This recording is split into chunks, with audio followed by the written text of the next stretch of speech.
Sorry, my cats just started fighting. If you heard that, they're okay, I'm sure.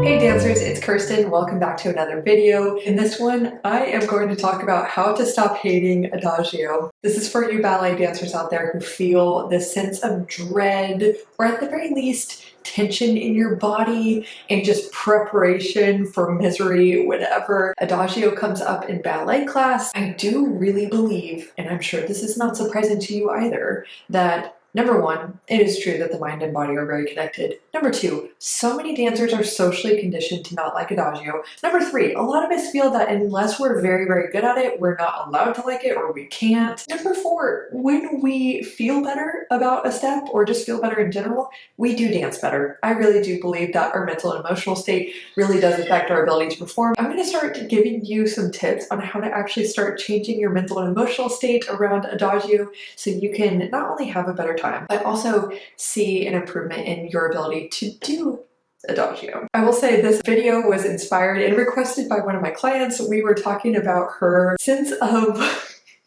misery during Adagio and also pirouettes, and she wanted to know, how do I start feeling better and just having more empowering beliefs around pirouettes and Adagio so I can actually perform better. And as we were going through these things in our session and I was walking her through these different tips and frameworks, which this is just a sample of what I shared with her, she was like, oh my gosh, this is so mind-blowing. You need to make a YouTube video about this because I know I'm not alone.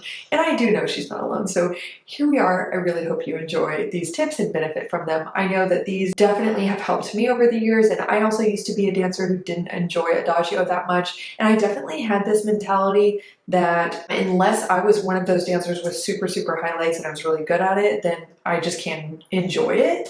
I just can't. It's like off limits for me.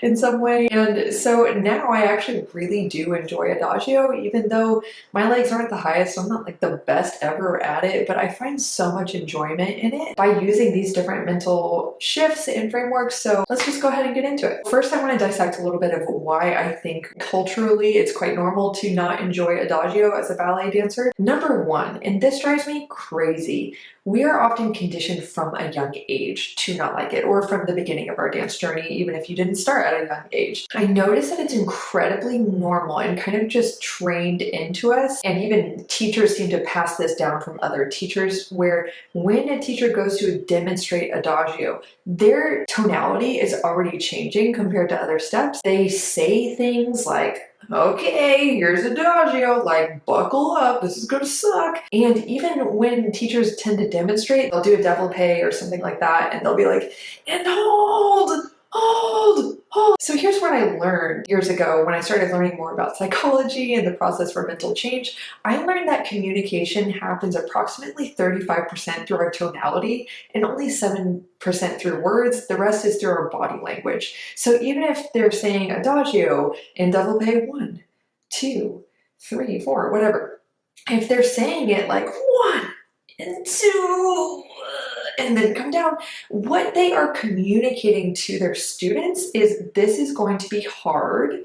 They're priming their students' minds to expect difficulty, and our predictions are very powerful to then create our experience because it informs the way we actually approach those steps. This is a perfect illustration of the power of our minds, and this is going to lead into my first tip, which is to be mindful of how you interpret and the meaning you make out of Adagio. Do you believe that it's hard? Do you believe that it's just one of those steps you have to suffer through? Do you believe it has to be painful and that holding your legs in the air is painful or some form of punishment and it's just something you have to do to increase your skill, or you do Adagio just because you have to? Okay, well then contrast that to steps like a waltz from the corner or something more dancey. It is so normal for us to have a mental frame around steps that are more, overtly dancey and artistic, like a waltz from the corner or a port de bras combination. We see those as a dance, and we see Adagio like an exercise or like it's a pill to swallow. And so in this tip, I want to encourage you to start intentionally creating the perspective you want to have around Adagio.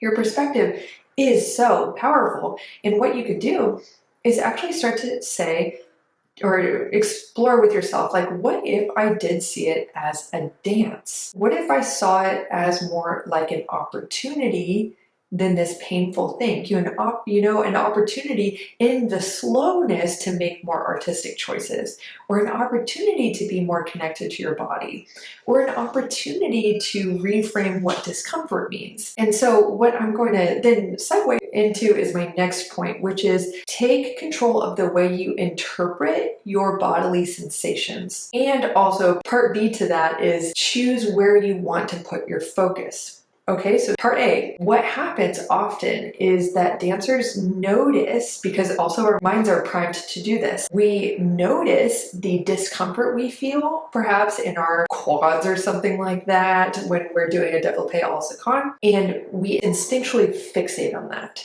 And it's really easy to take that as a cue to say, oh, this sucks, oh, I hate it. But think of another step that is also challenging, but you happen to enjoy it. What is the mentality you have around that step that causes you to enjoy the challenge of it? Is it maybe like in the session I had with my client, she was saying, I find petit battement very hard, but I enjoy the challenge because it's an opportunity to really, I think she said something like, focus on my coordination and to notice how much better I'm getting at that. See how in that perspective, she's looking at the discomfort as an opportunity to like really focus and see an improvement in her coordination. The same can be true in Adagio. You can look at the discomfort, let's say in your quad or something, like when you're doing a développé à la seconde, and instead of seeing that as a signal to be like, oh, this sucks, it's terrible, I hate it, I want to put my leg down, instead maybe use it as an opportunity to notice that sensation and breathe through it, to allow the discomfort to be there. Because that allowance of the discomfort will remove so much emotional resistance from the process of doing Adagio. So don't see the cue of discomfort, the physical cue, as a bad thing. Obviously, I'm not talking about like physical pain that's bad for you. I'm talking about physical discomfort that we often interpret as bad. I'm not suggesting that you do something that's dangerous for you by any means, but take control of the physical cues you're noticing and what your interpretation is of those cues. And the other thing, as I said, the part B to this is to notice also where you're putting your attention. Are you putting your attention on the part of your body that feels the most uncomfortable and already expecting that that discomfort is going to be there the second you lift your leg? Okay, well, actually, this is an opportunity to maybe put your attention on an area of your body that feels light, that feels really good, that feels secure, that feels strong. And so if you're also working on your stability in Adagio and the wobbles frustrate you, instead of focusing on the wobbles and noticing your first wobble as a cue to get frustrated, you can instead really put your attention on flattening and spreading your standing foot on the floor and feeling grounded, or really using your muscles in your thigh, quads and hamstrings, to really strengthen the standing knee on your standing leg so that the rest of your body feels stable. You get to direct where your focus goes, and you can put it on a sensation in your body that actually feels stabilizing, strong, and good. Hey dancers, I hope you're really enjoying the video so far. I just want to briefly mention to you that if you've been struggling with mental blocks like perfectionism, comparison, self-doubt, or just generally noticing that your mind is causing like self-sabotaging behavior, like holding back when you're really wanting to impress or getting super nervous before a performance, in any case or in any way that that's showing up for you, if your mind is holding you back from feeling as happy and as confident as you want to be as you dance, and also if it's holding you back from performing your best consistently, then I want to invite you to consider the Confident Dancer Coaching Program, which is my signature mindset coaching program for dancers that helps you to totally do an overhaul on your mindset and learn the practical mental tools, frameworks, and techniques to build healthy, authentic confidence and really train your mind to help you perform your best consistently as a dancer. So if that's something you're really interested in, I do offer a free 30-minute consultation. So if you want to just try this out, talk through your goals and challenges and see if this work is a fit for you, I absolutely welcome you to visit the link below, visit my website, learn all about my coaching services, and book that free consultation. There is no harm and nothing to lose, so just go for it. So I hope you're enjoying the video, and let's get back into it. The next next tip is to really notice what mental images and bodily sensations come up when you even imagine doing adagio. Our mental images are really a reflection of what we believe and expect to be true about adagio or whatever it is that we're imagining. And then there also are minds predicting that experience, which then influences the way we feel going into the adagio, which often influences our experience and results, which then usually creates a self-fulfilling prophecy where it confirms the bias we had going into it. So what you can do instead is notice the images that come into your mind and the sensations that come up in your body when you notice adagio. Is it a mental picture of you looking in the mirror and hating what you see and wanting it to put your leg down? You just want it to be over. Or is it a bodily sensation of tension immediately, or just dread? What you can do is start to play around with that mental picture. Think of a step that you really enjoy doing. And this is playing on a technique I learned from neuro-linguistic programming, which is really a powerful methodology for changing your mind and your behaviors, even on a subconscious level. And one big thing that NLP uses is mental imagery, because it's very influential on our thoughts and feelings, so on and so forth. So you can think of a step that you really enjoy doing and notice the mental image that comes up when you think of yourself doing that step. Is it of you smiling, standing in the front, having very expansive body language, getting praise from your teacher, whatever? Take the qualities of that mental image and start applying it to the mental image of you doing adagio. See yourself standing at the front of the room, having expansive body language as you lift your leg in the air, getting a compliment from your teacher. Just start to create positive mental imagery around adagio, and you'll notice you start to feel different. In the beginning, your mind might be a little bit resistant to suspending the disbelief that that could be your experience, but the more you just sit with it and allow your mind to slowly accept this new mental imagery, it can help you go into adagio with a more open mind.